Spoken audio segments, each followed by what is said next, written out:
fatalo fatu nei vaenga ole uli sofa man malo Yesu ke risolo tato uli imo tato fa ola vi ia le atu na tato o ia i tato mautanga o lau polo kalame. Praise God, hallelujah. O lau polo kalame, hallelujah. Ole taulanga fiafi vi ia le li, praise God. Ia lau tato o umale tusia Ioane, le tato te ele tusia Ioane, tato tato noto Ioane mta upe lima, ia. De o mai atu il tato. Fatalo fa. Fatalo fa tu fo le malu le o. Ile ngale le male pa ile atua ile nei vai nga ole. Awa uli do. Ole tato tu fai tau. Ia lava tama, praise God, hallelujah. O Ioana mta upe lima. A olono foi u. Ai pia le u amata atu ile. Le ua mai atu tulanga. Hallelujah, le utala no atu ile vaenga o le whamalo longa I pete samle a aile I ua o pete sa. Ni ia le atua. I leanga le leo le atua me pa e le atua mo oe whamuria fo I le atua. Hallelujah, I lo wanga I mai le nei vaenga o le fiafi. Umbaia me ono leo I le tausamingo I utaia ua maliu atua I oia I Yerusalema. Ia le tu so le satala noa I le tulanga. Hallelujah, I kapa I le tulanga le fine Samaria. Hallelujah. Ia manisi o polo kalame sa tatou tala noa. Hallelujah, male tulanga. Hallelujah, o vavenga na faia Yesu ila na malanga lenga nga imaye mata upu ile mata upu e fa ole tusia Ioane ole la utato ile tusilia. Hallelujah, ta ele ngai pete samta upu lima io mata upu fa ingo fie yes bi ese for ese Saul datu. Hallelujah, por kalame ile fo iba engo ta elenga I pechesa ia o ole uto yuta ia Yesu ole uto ya nga imai Yesu I pechesa hallelujah ni Yerusalema o Yerusalema la ita elenga le pechesa ole ta elenga I fa polonga hallelujah por malu ia matotonu la bo Yerusalema hallelujah. E ta elenga ta uta ua nei bie mafua mai ta elenga ia ono le sau o le vaile anga I mai kiona I lunga I le pito I lunga praise God. Sa mai le tu I matule na eli mai pena awina mai le tupu leo Esekia.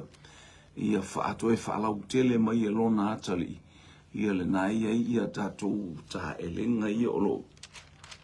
Ta elenga o se loa. Ia male ta elenga o petesa.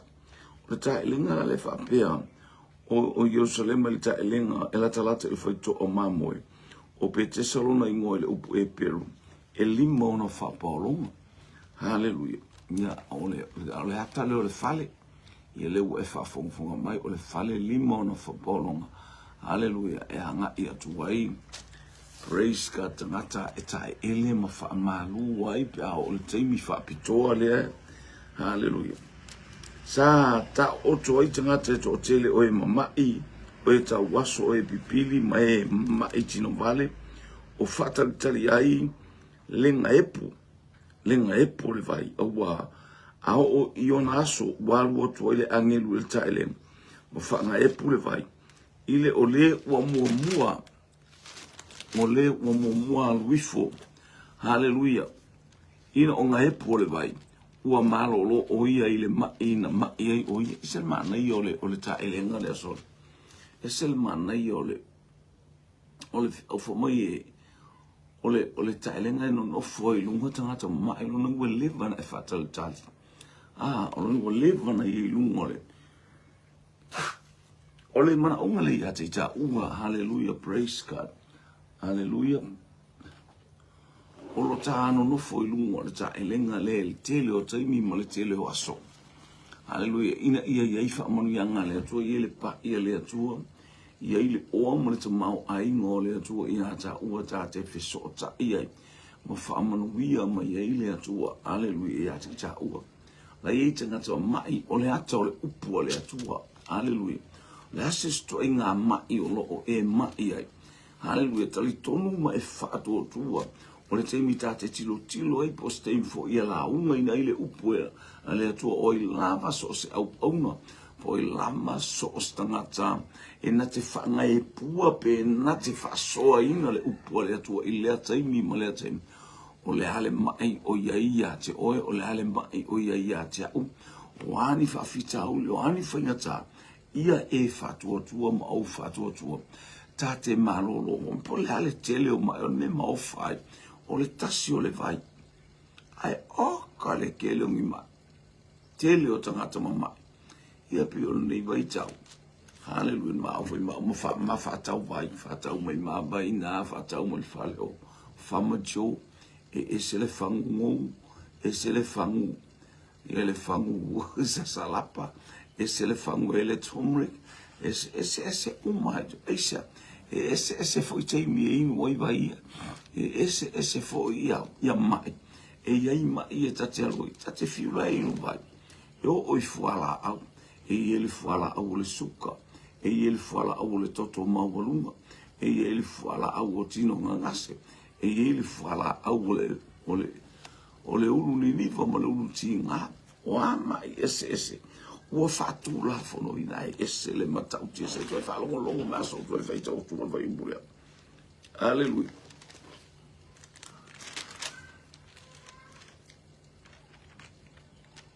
Sa ta o oto i tangata e to o tele o e mamai.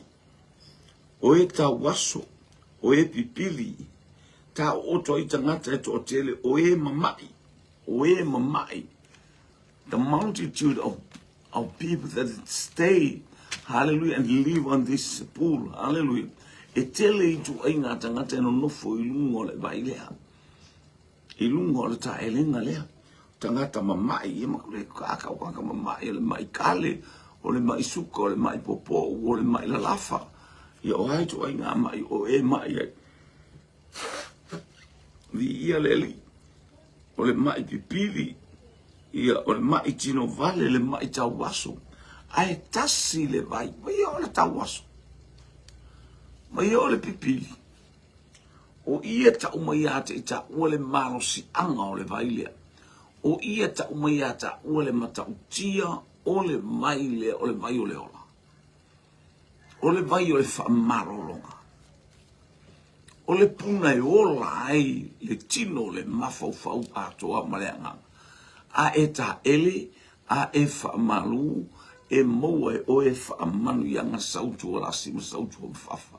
I lo tino i lo mafau malowanga. Te ele mai maua ai tātou a mai o le ita.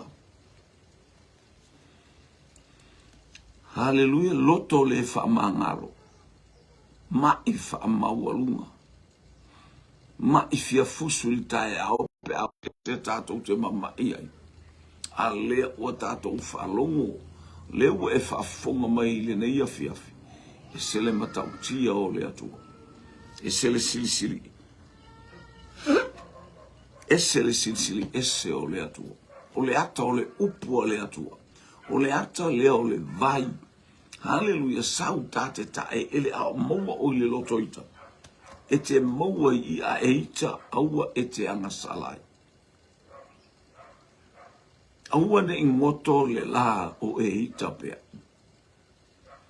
O le talana ya e feso i le ita. Al tala tu se ya kopo i le ita.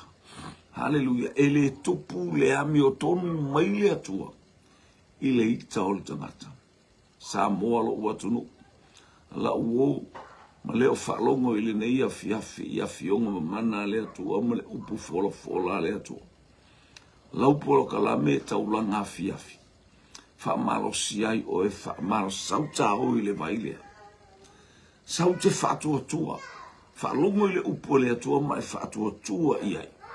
Ma e usi tai iai e whaonga ina.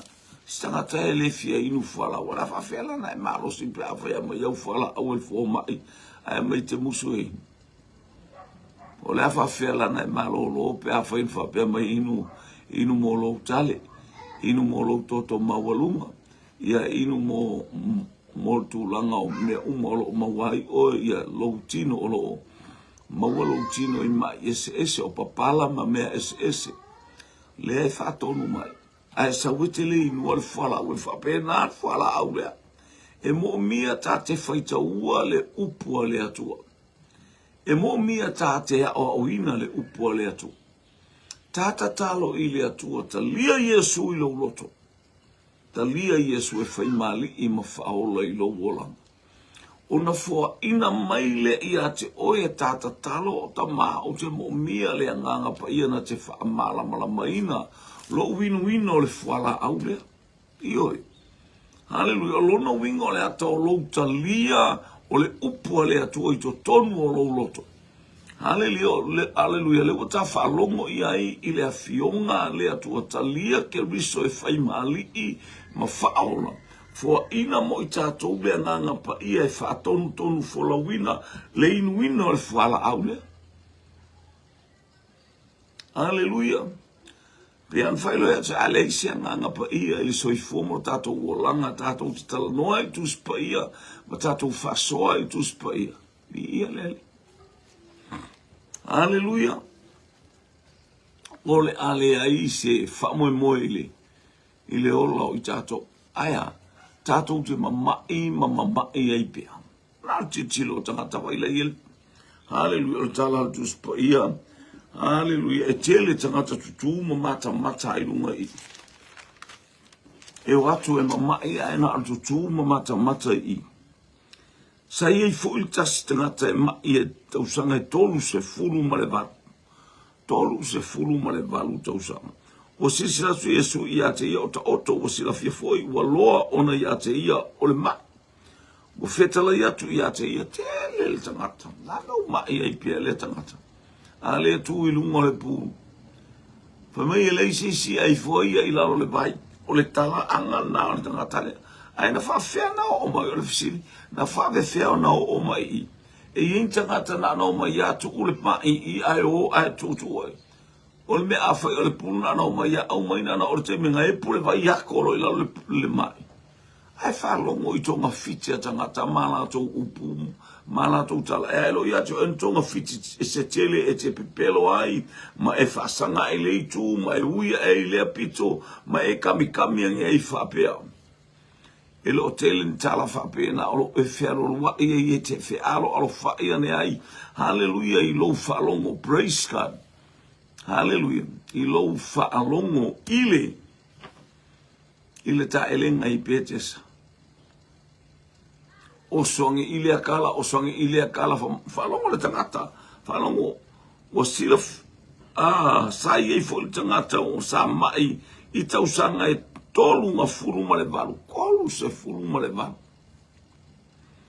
o sisila tu Yesu i ate ia i o ta oto o sisila fia foi ua loa ona i ate ia o le mai o fetala i atu i ate ia e te fia malolo ea ua tali mai ate ia na lena mai ua yeli ie ele ai lava stangata na te tuina i fua u ile ta ele ai na fa fea tatou tilo ile nofo ile vai lea na tu ualo na aing o intanga ta fa vale e o mai mase mai ai o mai tu i e ile me o mai fa pito ai tanga mata u le aso le tu ui e ngai pu ile vai le o sapati o e malo lo ile o tau singa sapati o ia te o e te le malo lo langa e tau e lo fa ilistanga ta ile aso sapati ai e te le fatino i Hallelujah. O le altua i ngā sapati le na e sapati e tasi le aso. Mana i e tau te whaalongolongo ai. Nā o neia na o le aso sa nafi sapati e peila o tuila Amerika o i le sapati nei. E nā re tasi a le aso lau sapati. ua tatou o iona taimi e pa ia le atua, ua tatala e le atua, o mata whaalenganga mo mata whaalenganga tate wa elisisi le se o le atua. Tate wa ile mamalu male pa ia o le atua. E fitu aso ile vai aso, e taunga fitu aso e whaapa ia ina lo uolanga. Ale whaapa ia, ele whaapa ia, sawaona le pa ia lea. Whaaro te atu whaimea aina le pa ia lea. E ao na eilo inga o lau whainga mea ai o lau sasa ngā mau e pa ia. Ai ei fo ile whi aue mo moli a tilo tangata e lau sasa ngā mau ile aso mau ngā luenga e whaatino. Uma na sasa le vau e lua e salu. Uma e lua e lulu. Pe te tango e watu ni atu e tae watu o tu e watu o tafu mai le awhitu lau. O susunu leo taota. Ua ola lea nganga o le tangata. I lolo uta oto le asu sa. Na ora ta oto le isa ume o fai. Hallelujah. Mai lisi tangata. E sa vai a Yesu e ofa ia Yesu o le itapati. La mua le alua Yesu e nofo le leile fale. Se va o le atawhawha lunga le vai lea. Ai sea o ia o le ali i o le sapati. O ia o le ali i o le sapati. Hallelujah. Tatou o mipi o tatou loa o loo e mai o loo mai oka o kangi mautangata mama. Mama i le loto o le wha mauarunga. Mama i le meta ua le wa ai maualalo i le uso a tangata.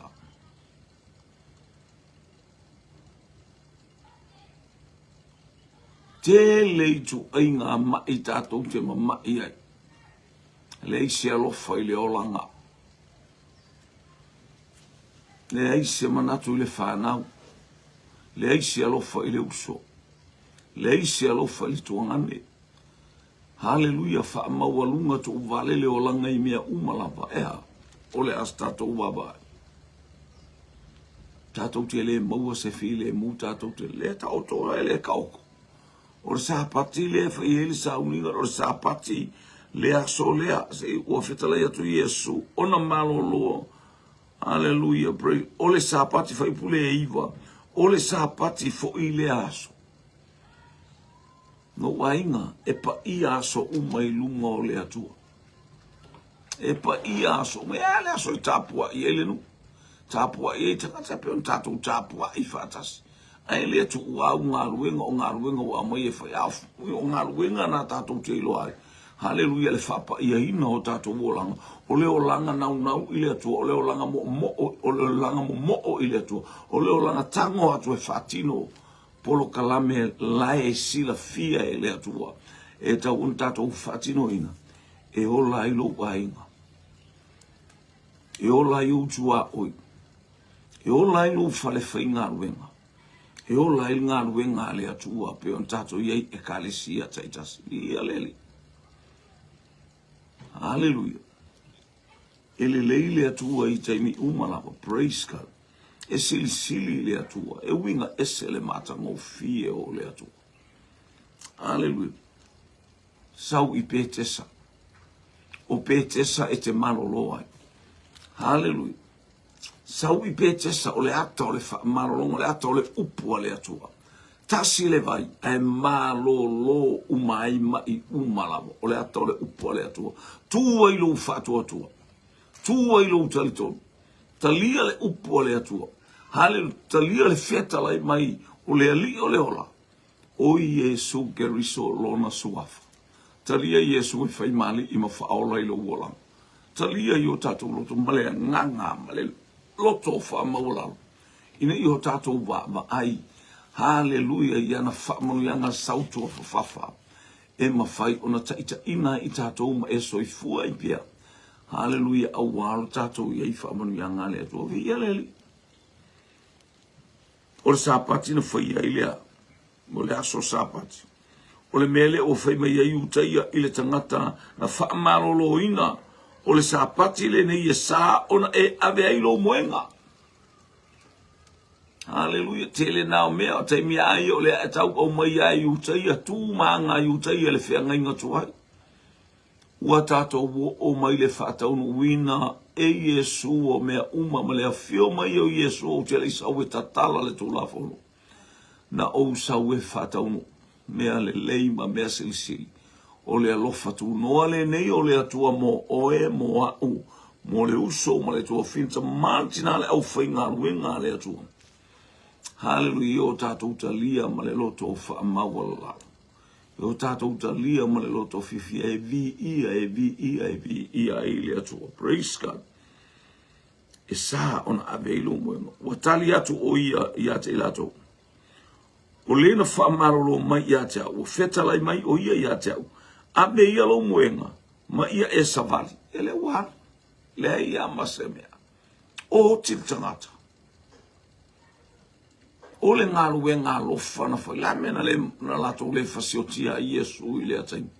E le mawhaina o se lima palapala. E le i whaata ngā e le atuas tangata e tango i a Yesu. E le ai se pai as tangata le anga na te pai i a Yesu. Whapena oe. Whapena i tātou. Hallelujah. So stemi te tautala i le upo le ola, te tautala i le upo le whaola tanga, e te tautala i le upo i eile alofa, i eile file mua, i eile oli. Ma le saolo tonga e whaamanuia le loto le tangata. Ni ia le. Ni ia le, ele lo tea oes tangata. Praise God, au tato i ele nei vai tau. A ofo le tangata e whai upu, whai tālama i atu oi. E sosoane, o sosoane i le apito, sosoane i le mea. Sola es. Hallelujah, sola, praise God. Ai whaftai i le atu au mai tātou i lana whaolatanga. Talia Yesu i lo loto e whai maali, o ia le pa ia o pa ia. O ia o le sāpati siri o lo talia leo Yesu. Tato wola la ia le leo langa a toa i to tonu waso e fitu. Elena ole aso sa. Elena ole aso sa o se aso e whapa ia ina te tapua i usua ia le tae au. Hallelujah, tapua e si lea tuna e tapua i se aso i lo ole aso sa. E te usu e alu mo whaile umu ma e alu mo ale aso sa ole aso sa e tauna usua e whaise lotu le tae au whafta i lea tua ole ua uli ele aso sa. Au ta pena mai por kalame la toi ma la ulu fale mai farsa te ulu fale me wale van whap. Rewana e tāpua, wolevana e whaivi inga i lea tua i tae au. Saula ia tu e whalongolongo po lea se whasoa atua lau whaifi au, lea se whasoa atua le whaila unga, a lea se tu whātua le usu. Saula ia e whalongolongo, aia. E pa ia so uma le tae au la nua e marosi ai. Unga oi o tangata tatalo, oi o tangata te mena i whapa. Ia ine hola walatu, attack mai le whawhainga luenga, attack mai lunga le awala ki o songo le pasi, pe te o saptulau ta vale wa tu ile ele e pensimi attack mai aia a vai ke mafofau apena ela tu la ta vale wole se e ora o fana o mai tu la ta vale o la ta vale a wala tu la ta vale io o sa o wole se pensimi o siata solo fanue e aluai tate aluai ia tate mafofo la attack mai fa penga le nganga pole asa ka kala afai. Hai tate mafofo, hallelujah. O le mesiri la e o e kamai ke e whai mei whaatau ma o e whai ala tō mea onga. Hallelujah, praise God. Nei lolo talo i o ta whawhau uma koe le pengsi. Hai atu i ala o mai tamai tu whia o wala i titile. Pengsi ia kuku waipea i o manaka o ka vale. Hallelujah. E pe o mea whape na e attack mai o i lea taimi. Hai saula tau to le tio fo mai tāvita. Ua teu i uloto la ua fionga. Ina ne i o uanga sala i atu. E hao inga i o kako uloko le fionga le atua. Ia le o me le tato whiwhio hai ma. Ma mo me o telefoni i e a. Le o tu oi tonu tu spai. Le oi wa ina whala i titia nea. A le mana i o le whaitau. O le mana i o lo whaitau o le tu spai. Ai tu ui lo uloto. Mastoa i le upo le atua whaitau le upo le atua i a tele. Ia nofo tupu le upo le atua i tonu o tatou loto. Ia tele ia so uma. O hawhitau le anga i mai, o hawhaingatai o mai. A le te nofo ma le upo le atua. O so mai le vevesi. Ai e umai le mau ia te oe. Amene. E o so mai le tangata whafua se i mai ma se tala. oka aya a o le ia te oele upu le atua. Hallelujah. Hallelujah. Mai tawita o te wilo uloto la ua fionga ne o wangsa. O la ua fionga le suru yo wai. A o le mala malama yo wala. Whamanu ya waile atua ia te oele nei. Ile nei afi anga leile atua o tato atu le taulanga afi. Whamanu ia atu le atua ele ainga o ilunga o penga sa whailangi. Tele soto manuia tele seanga. Hallelujah. Whamanu anga le atua mo auto.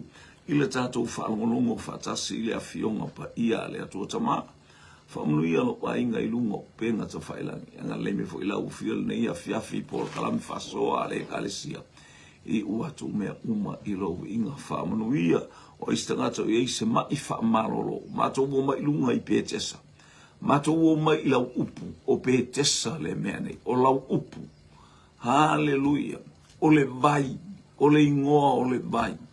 Hallelujah, a tofu o tangata. Ua ola, ma whaamanuia ia i la uafia.